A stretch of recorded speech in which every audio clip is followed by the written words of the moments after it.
سلام ہندوستان دوستو، آج جانیے زندیق شبد کے بارے میں۔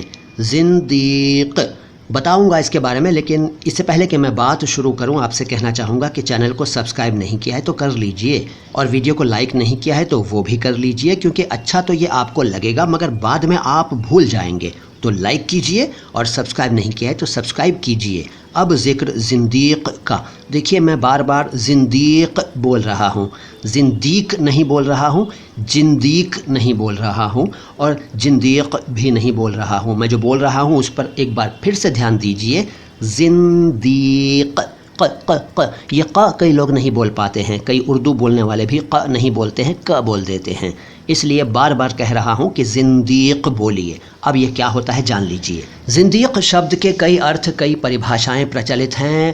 عام طور پر یہ مانا جاتا ہے کہ دو خداؤں کا ماننے والا زندیق کہلاتا ہے۔ کئی کتابوں میں، کئی ڈکشنریز میں اس کا ارتھ ناستک بھی لکھا ہے، کئی جگہ میں نے ملحد اس کا ارتھ پایا، کئی جگہوں پر میں نے پایا کہ اس کا ارتھ ہے پارسی یعنی زوروسٹرین۔ اس کے علاوہ میں نے یہ بھی پایا ڈکشنریز میں کہ جو انسان مسلمان ہونے کا دعویٰ کرتا ہو مگر اسلام کے رولز کا پوری طرح سے پالن نہ کرتا ہو وہ زندیق ہے۔